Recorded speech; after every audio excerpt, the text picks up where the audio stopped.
What's happening, people? Welcome to the Player Ratings Show as we wrap up here after an embarrassing loss against Brighton. A humbler. Let's get it straight into it. Andre Onana.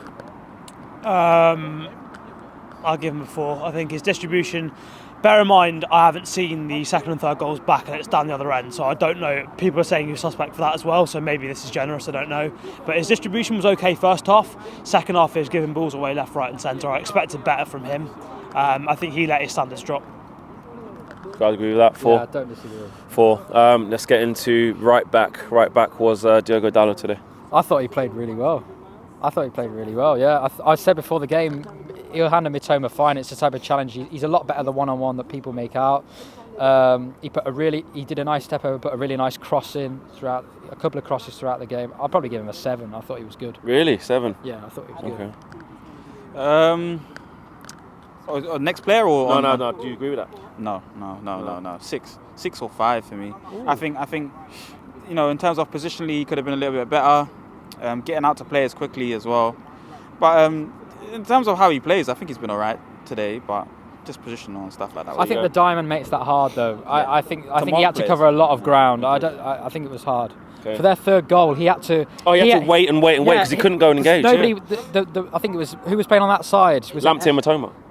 No, Scott McTominay. McTominay, sorry, yeah. So he had no support down that side. So kind of hung out to dry. Yeah. You have to speak to each other and like swap over to get out to the player at the right time. But sometimes, especially when it's the fullback Lamptey, one of them had to say, "I will go out to him." I think the communication between the two was poor. Got 6 and 7 over there. Yeah, fine, 6. 6. I think he wasn't the worst, was he? He was actually all right. Yeah. I agree with Charlie. Yeah. Let's go into centre back.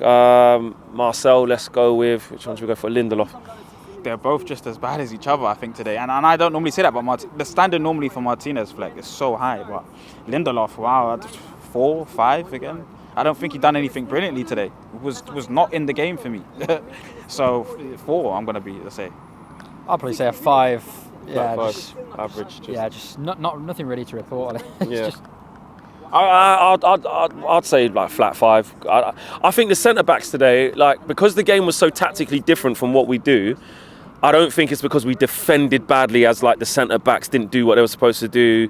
How did you get out jumped there, or how did you miss that tackle? It wasn't really that. I felt like just what was going on ahead of them, it just led to goals. Like that didn't help. I think they could have taken some more responsibility of sorting out the problem on the pitch, because when the strikers were dropping in, there wasn't any decisive responsibility taken by any of the centre-backs or Casemiro. Martinez did it a couple of times. He followed Welbeck in, make sure, especially in the first half. He did it a couple of times, but a couple of times can still mean they score 5 goals. Yeah.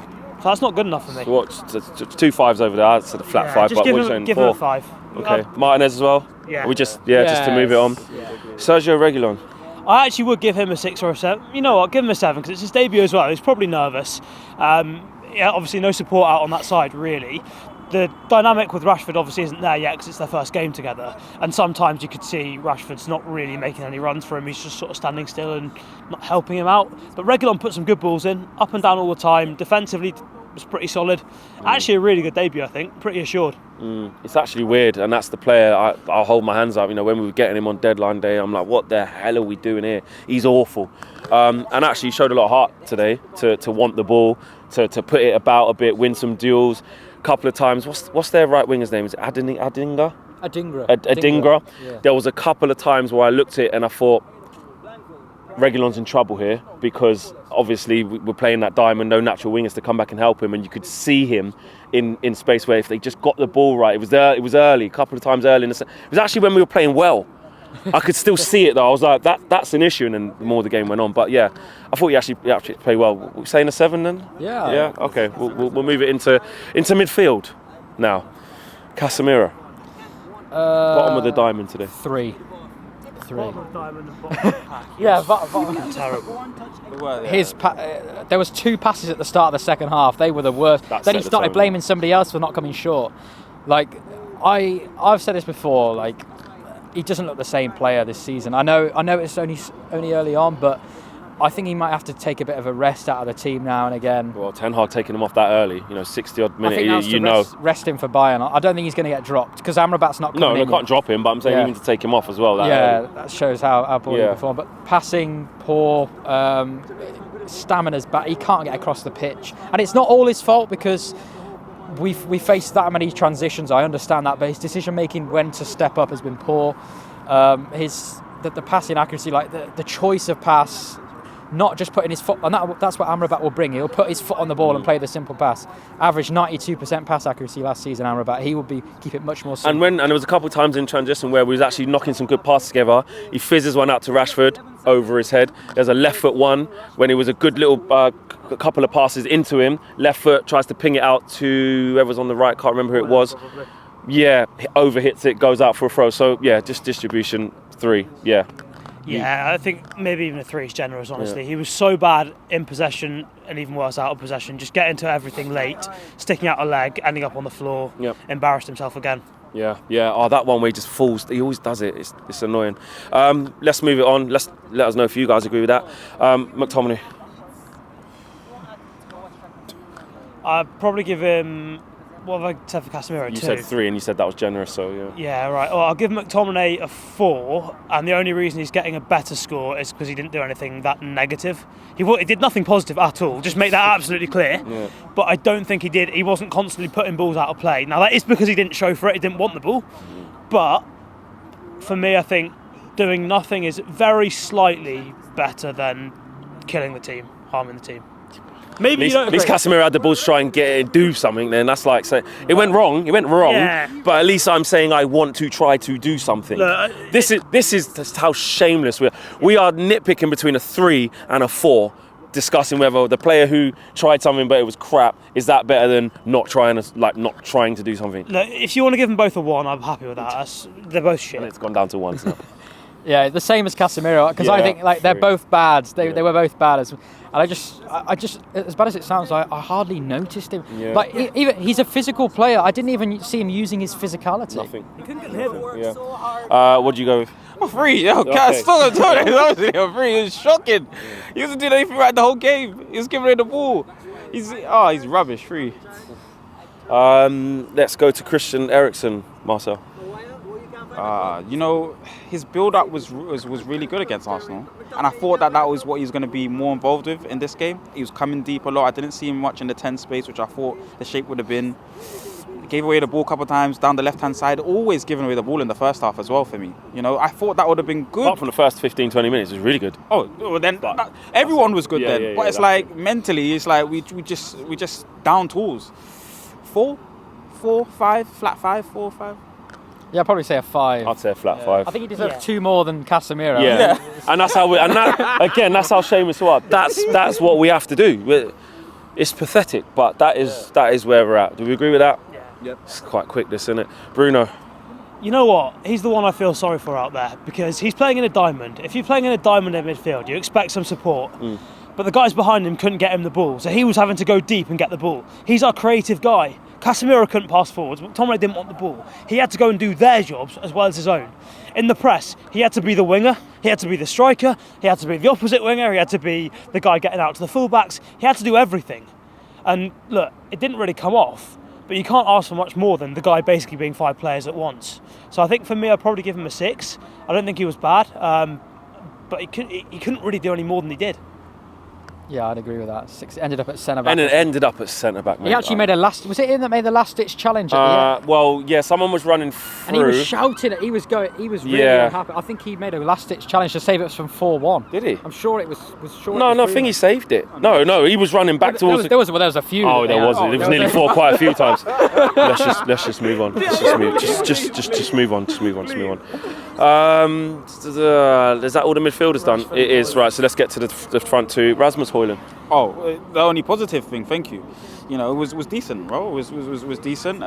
Positives there. I'm upset that he came off with the scenario that he did. I'll give him a 7. Was solid. Good few opportunities.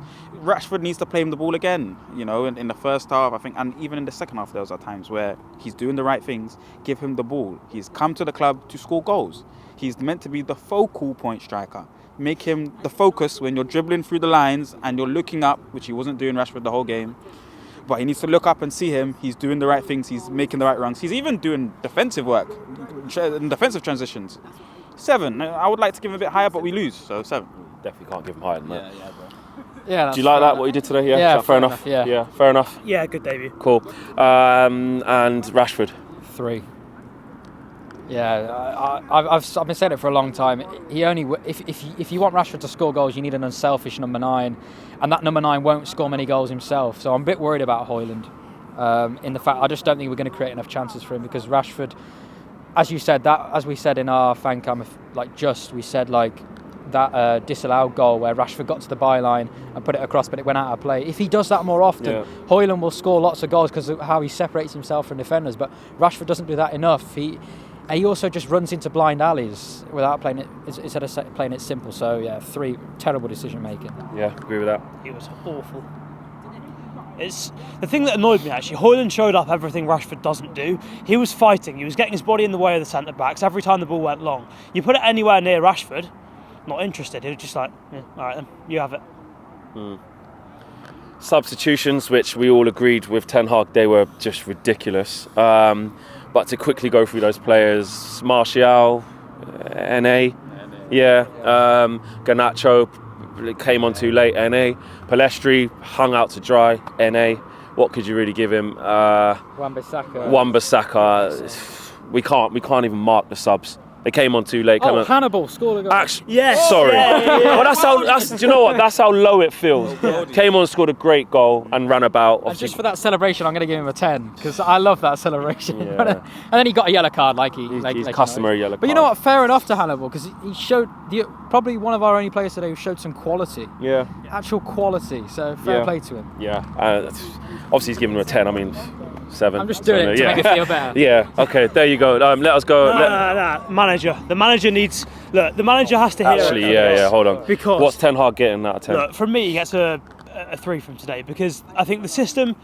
I can understand the rationale, but when they're doing the same thing time and time and time again, and it works time and time and time again, and you don't change it, you don't make any subs, and you end up losing 3-1 when you knew you were going to lose because it was the same situation you've been in and you didn't change anything, you don't deserve a high rating. It's pathetic. Absolutely. Really bad management from Ten Hag today.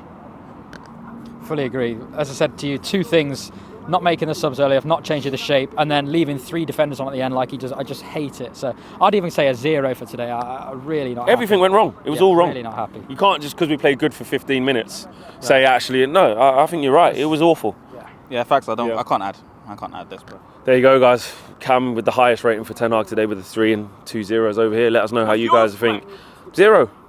I can't. You can't. It has to be like every single thing that went wrong with all the changes that he made went wrong. And you can say players aren't used to this and players aren't used to that. But as the game goes on, that's where that's why we got you. That's what we love of that. You're supposed to be a tactician. You're supposed to be, you know what I mean, a mastermind at this thing. You're supposed to be able to react in game. This isn't working. Boom, changes. De Zerbi shat on him today. And that's the truth. That is the truth. So yeah, that's my thoughts on that. Take care, guys. Smash a like on the video, but obviously there's not much to like. And we'll see you in Germany. Peace.